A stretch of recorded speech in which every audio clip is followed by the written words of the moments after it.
everybody, and welcome to Epic Everyday, our weekday podcast for busy, overwhelmed Christians who want to stop living in franticity and instead live in freedom and abundance and peace.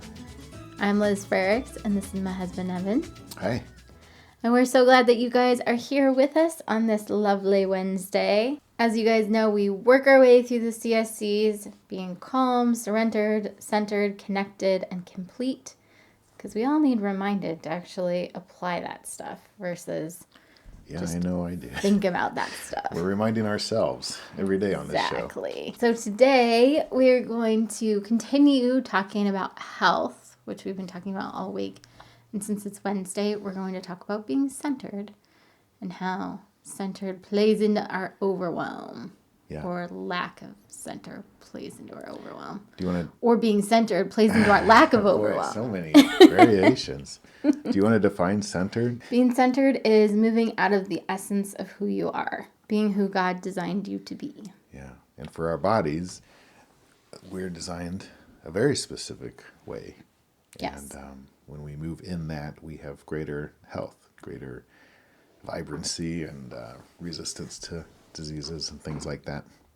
Yeah, definitely. I was thinking about Andrea Pennington has this TED Talk on how I think it's called Be Who You Are, something like that. But, her story is that she listened to her parents who were just trying to help her out. And instead of doing what she loved to do, she ended up becoming a doctor and she was miserable. And so she started having all these health problems because she was constantly suppressing who she was. Yeah. I thought that was so interesting that plays into our health. Like there's all these physical things that play into our health, but like we talked about it sometime earlier this week, we're not just a body and we're not just a soul either. That's right. We're both.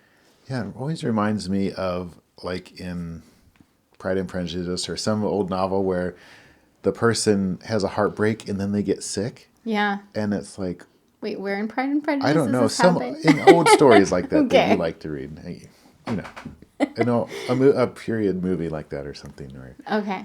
well, I'm trying to think of one. I think there was maybe some other Jane Austen. Isn't there one where somebody's in bed and they've been in bed forever and they get better at the end?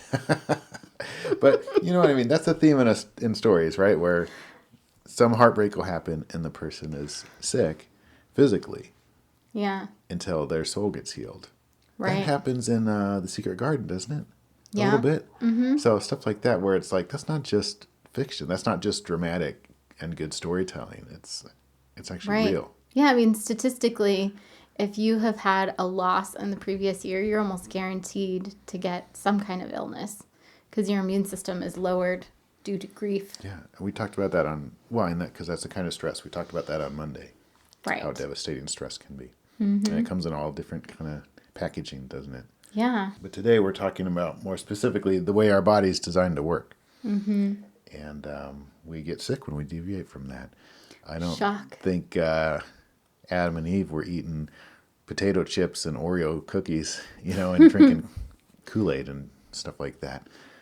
Right. They were eating, they were vegetarians, Not that we advocate the vegetarian lifestyle, but we do advocate eating real food. That's right. Yes. And so along with that, I think there are clues in the Bible as to what we're designed to eat and how we're designed to function in the world. It's not a health manual, but you see the kinds of things, some of the laws, like God didn't want the people to eat the blood. They wanted the food to be cooked. And even at the very beginning of the creation story, God tells Adam and Eve to eat all the fruit-bearing plants with seeds. And so, there's different little things in there that you can do research on, and it's actually helpful.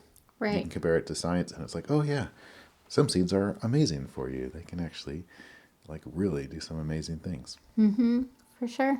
And you don't want to go around drinking blood. I mean, I think we could all realize that. Yes. I think, kind of the other side of that coin is, yes, we want to look at what the Bible says and things like that, but we should also listen to our own bodies. That's right. Because everybody is a little bit different. You know, that's one thing that kind of drives me nuts about the health industry in general is you kind of get this like one size fits all. And there are very few places in life where one size really does fit all. And if it does fit everybody, it's probably low quality. Like we think that, you know, about if you're like, oh, this piece of clothing is one size fits all, you're automatically like clearly not very well made. I think they stopped saying that. I think now they say one size fits most. Have you seen that? I don't know.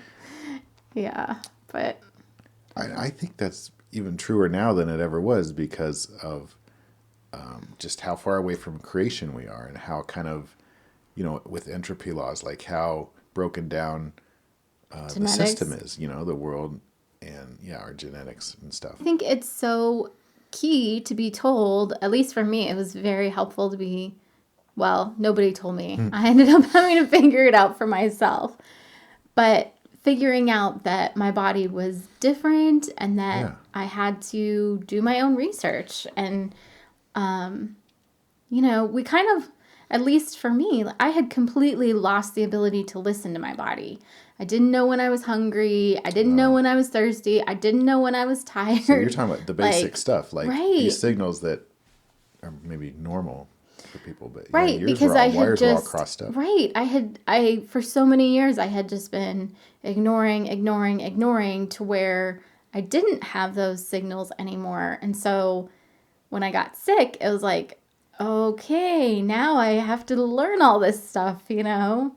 And you can learn it. That's the amazing thing. You can Definitely. get back to it. I mean, it takes some work, like pretty rigorous routine for you. Right. Like whether I'm hungry or not, I'm going to eat at these specific times of the day. And there's some things like that. Right. And then just paying attention to how do I feel after I eat this? I mean, I never paid attention to that before I got sick. And then it was like gradually my symptoms got worse and worse to where it was like, I have a migraine after I eat this. Not eating that again, you know? What I think people, if their symptoms are not that severe, which maybe most people are not, but there's other things but we just don't listen to it. Like people, you might joke about eating fast food and having to run to the bathroom afterwards. And it's like, well, is that really a good meal then? I mean, it's like, but it's a joke thing. But then there's still these like little warning lights that's like, hey, my body just tried to get rid of this as quickly as possible for some reason. Why is that, I wonder? Yeah. I mean, it's so amazing the way that our biofeedback system works. And there's tons of things you can do. Like even taking your resting pulse in the morning can tell you whether you have thyroid problems, adrenal problems, you know, taking your pulse after you eat something, like before and after you eat something can tell you whether you're having an allergic reaction to that. Where would you go to get instructions on that if somebody's interested? Like, is there a specifically certain thing with to the Google? pulse, or so the Coca Pulse test? I think, because these have to do with like whether you may be allergic to something, right? Allergies and stuff. Right. Yeah, the Coca Pulse test is the one that I like. How do you spell that? I think it's COCA. Oh, okay. Just like it sounds, eh? I think so. Okay. I mean, we can put a link in the description. Yeah, we'll look at it. Yeah. Okay. It's pretty interesting just the ways that our body, we do have biofeedback signals. We just don't pay attention to them. When allergies is such a big one, I just feel like, and I think a lot of people are noticing this, it just seems like there's so many people allergic to so many things now. Well, and the funny thing is before, like when our parents were kids, did they know anybody who was allergic to peanuts? You know, I don't know. The funny thing is that is only happening in Western societies. Sure, well, that's our world, isn't it? Yeah, in, you know, less developed countries, they're not having a rise of allergies. We kind of touched on that yesterday, how the health situation here is getting worse when you look at certain statistics. Right. Pretty bizarre. Yeah, well, it has to do with that. Are you actually going along with the way God designed your body to work? Are you listening to your own body? I mean, what if you could be your own doctor and actually, you know enough about your body to be like, okay, this is what I need to do. Yeah. I mean, I've definitely had to get to that place with my illness because most of the doctors are like, I have no clue what's wrong with you. Yeah. And I think anybody could do that. I mean, I do that. I don't have to do it as thoroughly as you do, but I know when I eat certain things, what's coming the next day or whatever. And it's like, well, why is it worth it? I can make a Right. choice, because I'm Well, thinking about it. yeah. And health is so easy in some ways. And I think we get overwhelmed with all the little, we recently watched this video that was pretty funny. I think it's on Evan's Facebook page Okay. where there's this time traveler who's, Oh, yeah. comes back in time and is like, don't eat bread. Oh, And yeah. then they We throw away figured the it out. bread. Yeah. Yeah.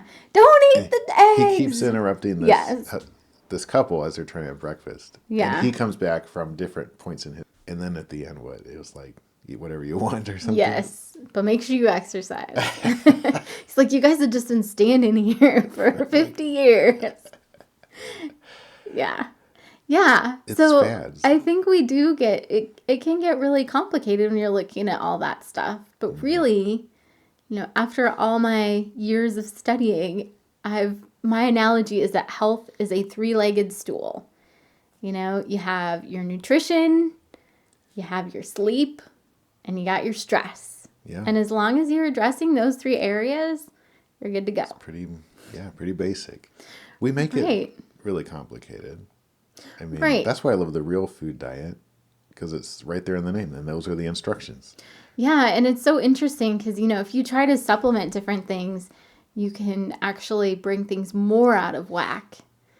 Like if you supplement your calcium, then you can mess up your magnesium levels, your potassium levels, like all these different minerals. Whereas if you just, one of the things we do is we drink tea made from oat grass.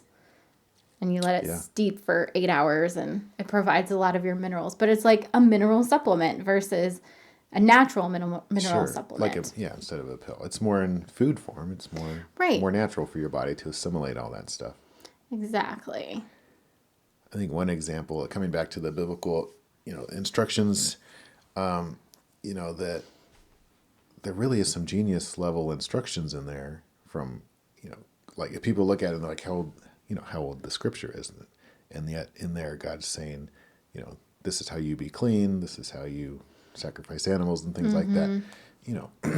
Things like don't touch a dead body, or you're unclean, and here's how you get clean and stuff. And right now, unfortunately, we see in Madagascar, they're having outbreaks of the bubonic plague, I think. I just wrote down the plague. 57 people died from it this year. And they were saying that it's not uncommon for there to be an outbreak in Madagascar, but this is a really bad one.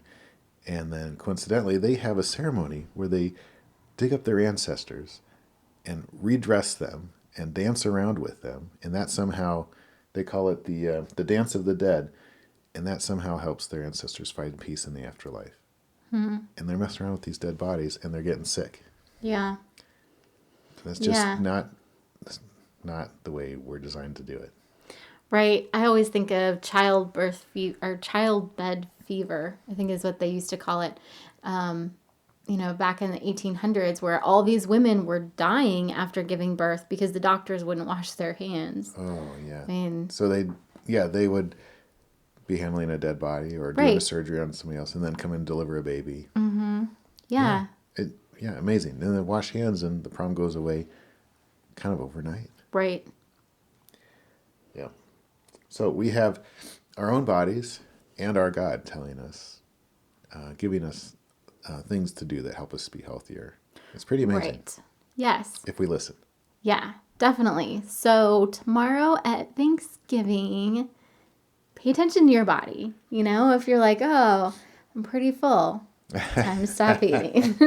I know as a culture, we're all like, Thanksgiving is the day to eat until I pop. But really...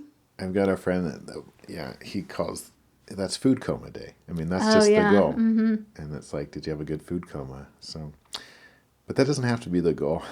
Right. Yeah. And I mean, for us, I love being able to take leftovers home and have another Thanksgiving meal later. Yep. And it's a feast, right? So there's 20 things to choose from. You don't have to, if there's something that gives you an upset stomach or a headache, you don't have to eat it. Nobody's going to care. Right. Peace yourself. Thanks for listening today. We really appreciate everybody who's listening. We love you guys and we pray for you pretty much every day. So hope that you have an awesome Thanksgiving. And for those of you who are going to be cooking a bunch today and tomorrow, try to bring the CSCs into it. Because seriously, I mean, they can turn the franticity of Thanksgiving into fun. And even if you're getting up at 3 a.m. to throw the turkey in the oven. Right. You can still work on being calm in the middle of that and surrendered and centered and connected and complete. God can transform it into something amazing. Yeah. And like we talked about a couple weeks ago when we said getting ready for the holidays, these are important times and you could be your authentic self with these people. Definitely. I encourage you to give it a shot. Come back tomorrow and we will talk more about health. Probably it'll be super short because it's actually Thanksgiving. Yes, happy Thanksgiving. Thanks for listening. A day in advance. You just said happy Thanksgiving. Anyway. All right. We love you guys. Bye.